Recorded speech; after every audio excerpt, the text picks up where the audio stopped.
Good morning, dear students. Myself, Santosh Kumar Kundara, Assistant Professor in Physics, SPNKS Government PG College, Dausa. आज का हमारा topic BSc part second के thermodynamic और statistical physics से है। Topic है बोस-आइंस्टीन वितरण फलन। It means Bose-Einstein distribution function. Last video में आपने क्या देखा? लास्ट वीडियो में आपने सममित असममित फलन को देखा, उसकी स्टडी करी और इसके बिहाफ पर जो दो स्टैटिक्स है, बोस-आइंस्टीन और फर्मी-डिराक, उनके बारे में अध्ययन किया था। तो आज हम देखेंगे कि जो डिस्ट्रीब्यूशन फंक्शन है बोस-आइंस्टीन का, इट मीन्स कि आप कई कण हैं, सपोज ni कण है और उनको विभिन्न कोष्टिकाओं में वितरित करना है, तो उसके लिए क्या फॉर्मूला आप अप्लाई करेंगे। उससे पहले कल के जो वीडियो में कुछ रिजल्ट आपको प्राप्त हुए थे बोस-आइंस्टीन सांख्यिकी के, वो देख लेते हैं। पहला रिजल्ट क्या था कि इसमें जो फलन है वो क्या होगा? सममित होगा, ठीक है। दूसरा, इस सांख्यिकी में पाउली अपवर्जन नियम का पालन नहीं होगा। पाउली अपवर्जन नियम का पालन नहीं होता है। तीसरा, जो स्पिन है वो आपकी पूर्णांक होगी। इट मीन्स 0, 1, 2, 3 इस तरह से। और इसके जो एग्जाम्पल हैं वो क्या है? आपके फोटोन है, फोनोन है और मैसोन है। ये कुछ रिजल्ट आपने कल प्राप्त किए थे। तो आज आपको देखना है कि यदि विभिन्न कोष्टिकाएं हैं,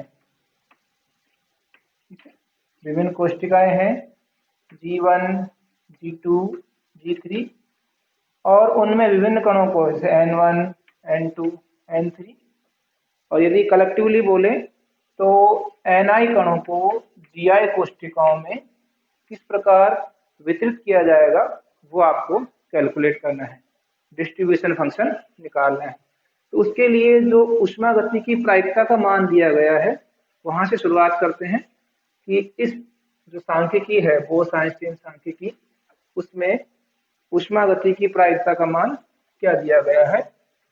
उसका मान है capital W equal to summation Gi plus Ni minus 1 factorial divided by Gi minus 1 factorial Ni factorial, equation number first, ठीक है। ये ऊष्मागतिकी प्रायिकता का मान है। अब साम्य अवस्था में क्या होगा? अधिकतम मान प्राप्त होगा और उसके लिए आपको, जैसे कि आप पढ़ चुके हैं, लॉग की वैल्यू निकालनी पड़ेगी। किसकी वैल्यू निकालनी पड़ेगी?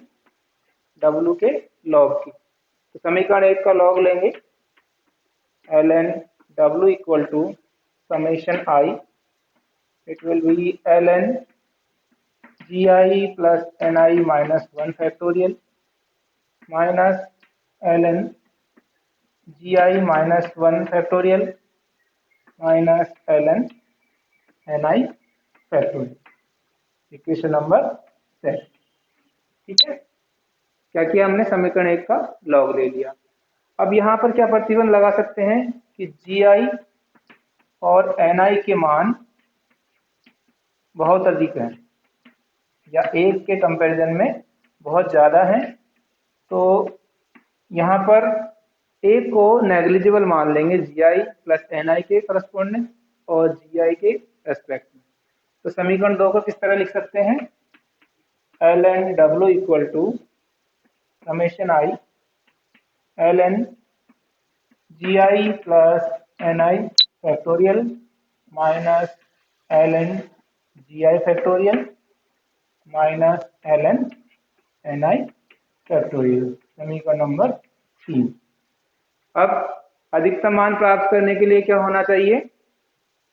D ln W का मान 0 होना चाहिए, समीकरण नंबर 4 से। क्या मतलब है इसका? कि इस समीकरण का यदि Ni के सापेक्ष अवकलन ज्ञात करना है समीकरण नंबर 4 से, और उसका मान कितना होगा? अधिकतम मान के लिए 0 होगा। तो हमारा फोकस क्या है? समीकरण 3 का डिफरेंशिएशन निकालना है Ni के रेस्पेक्ट में। उससे पहले उससे पहले आपको स्टर्लिंग फॉर्मूला और काम में लेना पड़ेगा समीकरण 3 में। अब स्टर्लिंग फॉर्मूला क्या है? स्टर्लिंग सूत्र से कि ln x फैक्टोरियल का मान x ln x minus x से रिप्रेजेंट किया जाएगा, समीकरण नंबर 5। क्योंकि यहाँ पर आप देख रहे हो कि सारी जो टर्म्स हैं वो फैक्टोरियल में है, तो इनको सॉल्व करने के लिए ये एक फॉर्मूला दिया गया है स्टर्लिंग फॉर्मूला का। तो इसका मान भी निकालेंगे, इस टर्म का भी, जी आई फैक्टोरियल का भी और एन आई फैक्टोरियल का भी। तो क्या मान प्राप्त होगा समीकरण 3 से? समीकरण 3 से ln w equal to summation आई।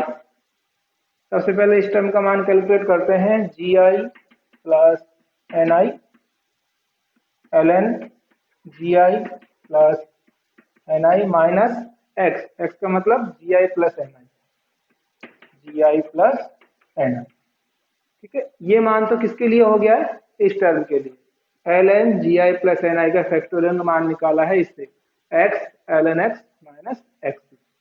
अब इस वाले टर्म के लिए याद करते हैं, ये हो जाएगा g I ln ji I minus जी आई, और इसी प्रकार लास्ट की जो टर्म है minus N I ln N I minus N i. तो इस प्रकार हमने समीकरण 3 का जो मान है वो स्टर्लिंग फॉर्मूले से कैलकुलेट कर लिया है। इसको और सिंपलीफाई करेंगे और उसके बाद फिर एन आई के सापेक्ष अवकलन ज्ञात करेंगे। इसको और सॉल्व कर सकते हैं, समेशन आई, क्या मान प्राप्त हो जाएगा आपको? जी आई plus N I ln ji I plus N i. जी आई और एन आई के मान इनसे कैंसिल आउट हो जाएंगे, इस जी आई और इस एन आई से। जो फाइनल वैल्यू बचेगी it will be G I ln ji I minus N I ln N I, equation number 6। और LHS में आएगा ln w। अब आपको डिफरेंशिएशन करना है, it means d ln w का मान 0 के बराबर होगा। तो इन सभी टर्म्स का ni के रेस्पेक्ट में अवकलन शुरुआत करते हैं।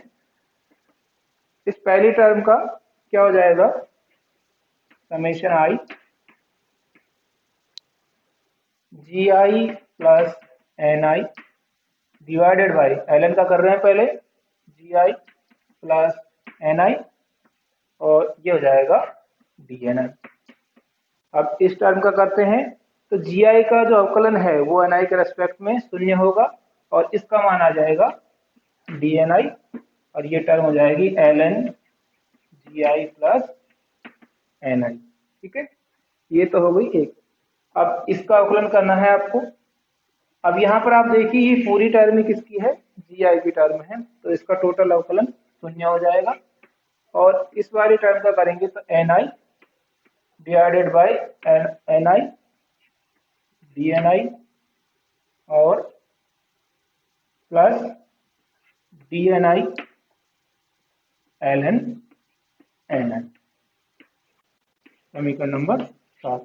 ये इंपॉर्टेंट टर्म है, यहाँ ध्यान दीजिए। अवकलन में इसका अवकलन किया एल एन एन आई का, एन आई डी एन आई, और इसका d N i l n d N i. इसको और सिंप्लीफाई करेंगे तो कुछ चीजें कैंसिल आउट हो जाएंगी। दिस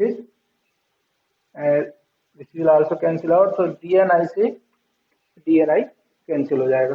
फाइनल जो टर्म बचेगी आपके पास l n g I plus N I multiply by D N आई, और सेकेंड जो टर्म है d N I multiply by l n n आई।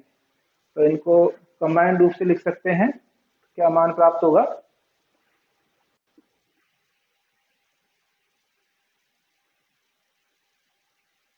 अवकलन के बाद जब सॉल्व करते हैं तो आपको मान प्राप्त हो रहा है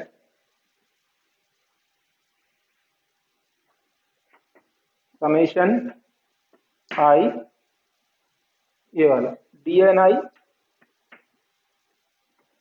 ln gi plus N I minus D N I ln N i. ठीक है, ये मान आपको प्राप्त हुआ इक्वल टू 0।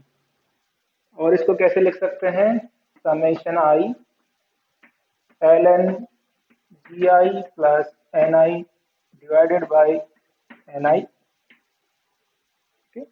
और बाहर आपने ले लिया है डी एन आई बराबर 0, इक्वेशन नंबर 8। तो ये आपके पास अवकलन के बाद मान प्राप्त हो गया है। अब आपको क्या निकालना है, वितरण फलन निकालना है। तो उसके लिए लाग्रांज की जो विधि है गुणांकों की, वो काम में लेनी पड़ेगी। दो कोफिशिएंट आपके अल्फा और बीटा हम कंसीडर करेंगे और उन पे प्रतिबंध लगाते हुए आप वितरण फलन को कैलकुलेट करेंगे। तो पहला प्रतिबंध से क्या निकलेगा कि कुल कणों की संख्या क्या है, नियत है। और इसको हम कैसे लिख सकते हैं, summation N I equal to constant. और जब इसका अवकलन करेंगे तो क्या हो जाएगा, summation D N I equal to 0, equation number 9। और इसी प्रकार ये तो फर्स्ट हो गया। सेकंड जो प्रतिबंध है आपका, वो ऊर्जा नियत होगी और उसको हम लिख सकते हैं summation epsilon I N I equal to constant. और जब इसका अवकलन करेंगे तो मान प्राप्त होगा epsilon I D N I equal to 0, समीकरण नंबर 10। समेशन लगा सकते हैं आप आई पर। ठीक है, ये हम क्यों कर रहे हैं, क्योंकि आपको डिस्ट्रीब्यूशन फंक्शन निकाला है तो लाग्रांज की जो मेथड है उसको काम में लेंगे। अब समीकरण नंबर 8, समीकरण नंबर 9 और समीकरण नंबर 10। तो हम क्या करेंगे, समीकरण 9 को तो अल्फा से गुणा करेंगे और समीकरण 10 को बीटा से गुणा करेंगे और समीकरण 8 में से माइनस कर देंगे। समीकरण 8 में से 9 व 10 को घटाने पर 9 व 10 को घटाने पर क्या मान प्राप्त होगा, उसको हम देखते हैं। तो मान होगा समेशन आई, इसका मान है ln gi plus N I upon N I multiply by D N I minus alpha summation D N I minus beta epsilon I D N I equal to 0। ठीक है, यहाँ ध्यान दीजिएगा ये पहली टर्म है आपकी इक्वेशन नंबर 8, ये समीकरण नंबर 9 और ये समीकरण नंबर 10। ठीक है, और इसको अब और सॉल्व कर लेते हैं तो क्या मान प्राप्त होता है। ध्यान दीजिए कि पूरा डेरिवेशन आपका जो है मैथमेटिक्स सर, आपको इसमें ये ध्यान रखना है कि जो भी कोई टर्म है इंपॉर्टेंट, चाहे वो डेरिवेशन की हो या डिफरेंशिएशन की हो या फिर स्टर्लिंग फॉर्मूले की हो, वो आपको काफी सतर्कता से या काफी अच्छी तरह से डिराइव करनी है। आगे इसको सॉल्व कर सकते हैं। तो समेशन आई ln gi प्लस एन आई अपॉन एन आई, और इसको हम लिख सकते हैं minus alpha plus beta D I, और टोटली हम लिख सकते हैं D N I equal to 0, समीकरण नंबर 9। ठीक है, 9 10 सॉरी 11। क्या किया हमने, डी एन आई कॉमन ले लिया है और जो बाकी चीजें हैं उनको रख दिया है। अब यहाँ पर क्या प्रतिबंध है, एन आई पर, ये स्वतंत्र संख्याएं हैं। तो इस समीकरण का मान 0 प्राप्त हो, इसके लिए क्या होगा, इस वाले टर्म का मान आपका 0 होना चाहिए, क्योंकि डी एन आई का मान तो 0 होगा नहीं। तो जब ये वाली टर्म 0 के बराबर होगी तो क्या मान प्राप्त होगा, g I plus N I upon N I equal to alpha plus beta epsilon आई।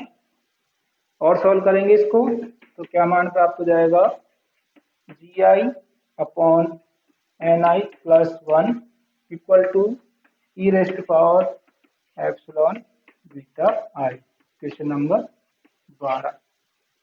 तो यहां से आपको डिस्ट्रीब्यूशन फंक्शन का मान प्राप्त होगा समीकरण नंबर 12 से। G I upon N I equal to e raised power epsilon plus beta epsilon I minus 1।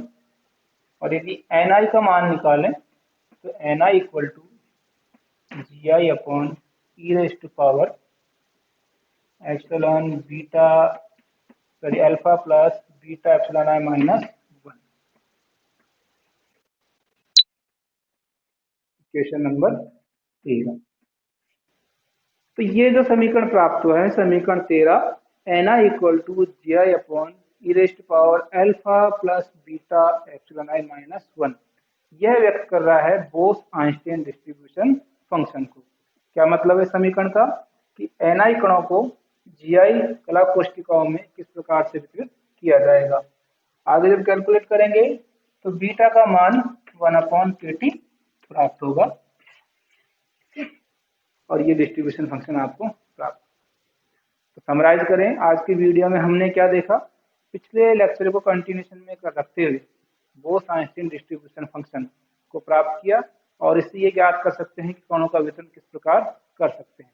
Next video में प्लांक डिस्ट्रीब्यूशन लॉ है और फर्मी डिराक डिस्ट्रीब्यूशन लॉ है, उनका अध्ययन करेंगे और यह देखेंगे कि उनका वितरण फलन बोस आइंस्टीन वितरण फलन से किस प्रकार अलग है। आज के लिए इतना ही, धन्यवाद।